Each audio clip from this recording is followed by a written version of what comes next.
विश्वेशं माधवं धुन्धिं दण्डपाणिं च भैरवं वन्दे काशीं गुहां गङ्गां भवानीं मणिकर्णिकाम्।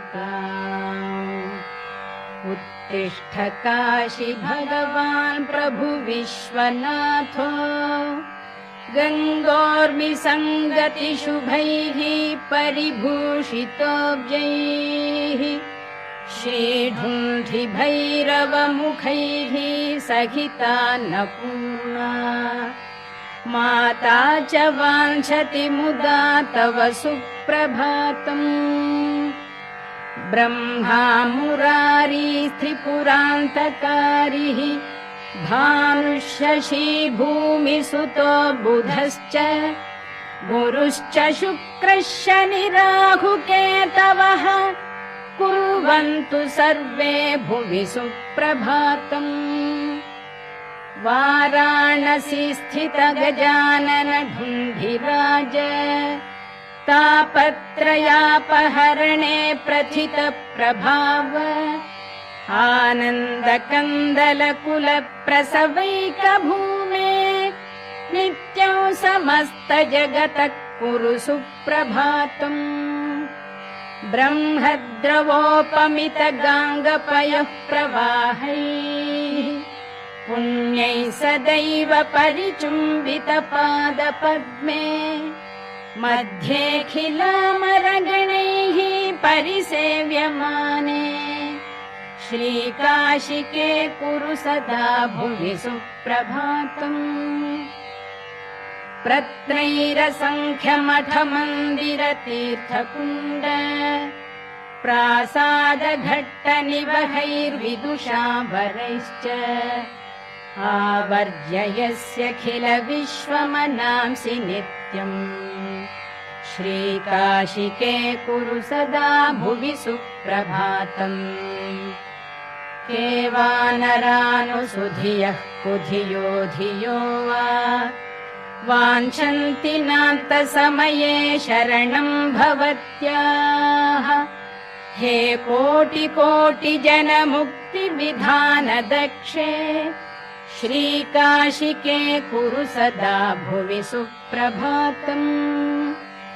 या देवैरसुरैर्मुनीन्द्रतनयैर्गन्धर्वयक्षोरगैः नागैर्भूतलवासिभिर्द्विजवरैः संसेविता सिद्धये। या गङ्गोत्तरवाहिनी परिसरे तीर्थैरसङ्ख्यैर्वृता सा काशी त्रिपुरारि राजनगरी देया सदा मङ्गलम्। तीर्थानां प्रभरा मनोरथकरी संसारपारापरा नन्दानन्दिगणेश्वरैरुपहिता देवैरशेषैः स्तुता। या शम्भोर्मणिकुण्डलैककणिका विष्णोस्तपो दीर्घिका सेयं श्रीमणिकर्णिका भगवती देया सदा मङ्गलम्। अभिनव बिसवल्ली पादपद्मस्य विष्णोः मदनमथनमौळेर्मालती पुष्पमाला जयति जय पताका काप्यसौ मोक्षलक्ष्म्याः क्षपितकलिकलङ्का जाह्नवीनः पुनातु। गाङ्गं वारि मनोहारि मुरारि चरणच्युतम् त्रिपुरारि शिरश्चारि पापहारि पुनातु माम्।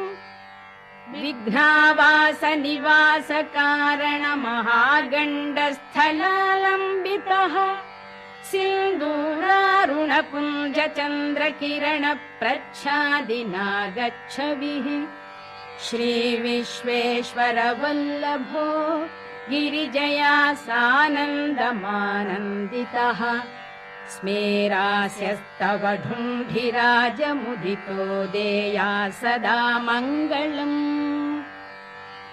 कण्ठे यस्य लसत्कराळगरलौ गङ्गाजलम् मस्तके वामाङ्गे गिरिराजराजतनया जाया भवानी सती नन्दिस्कन्दगणाधिराज सहित श्री विश्वनाथ प्रभुः काशी मन्दिर संस्थितोऽखिल गुरुर्देया सदा मङ्गलम् देया सदा मङ्गलम्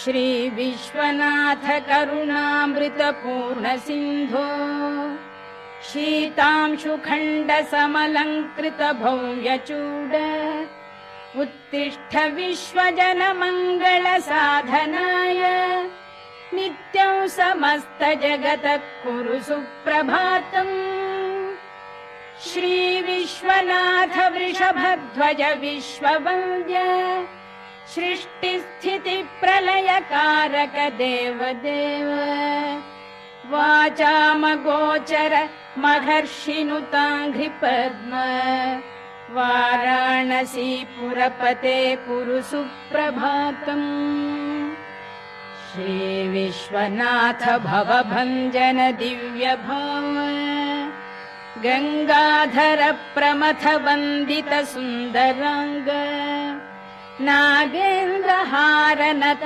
भक्त भयापहार वाराणसी पुरपते कुरु सुप्रभातम् श्री विश्वनाथ तव पादयुगं नमामि नित्यं तवैव शिवनाम हृदा स्मरामि वाचं तवैव यशसा नघ भूषयामि वाराणसी पुरपते कुरु सुप्रभातम् काशी निवासि मुनिसेवित पादपद्म गङ्गाजलौघ परिषिक्त जटाकलाप हस्याखिलस्य जगतः सचराचरस्य वाराणसी पुरपते कुरु सुप्रभातम्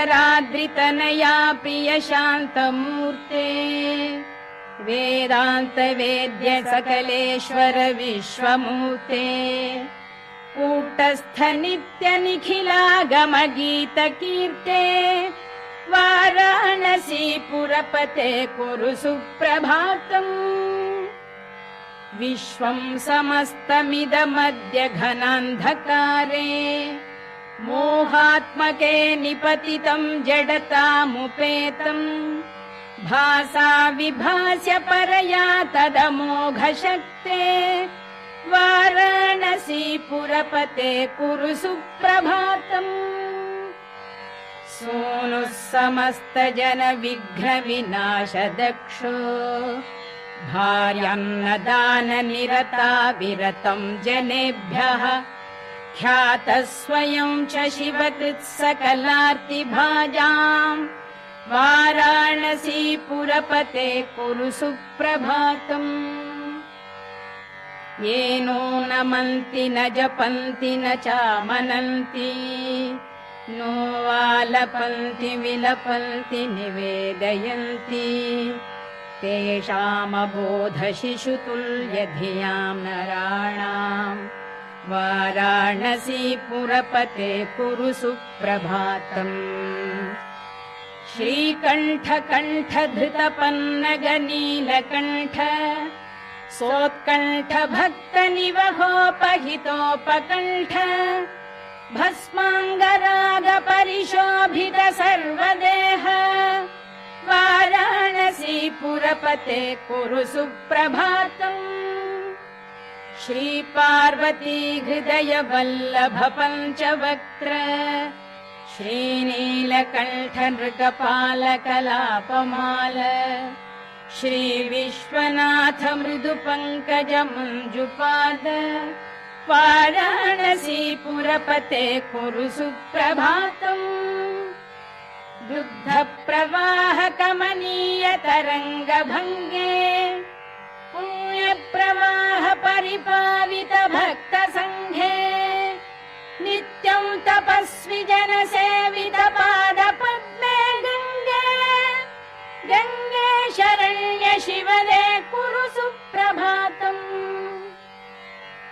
सानन्दमानन्द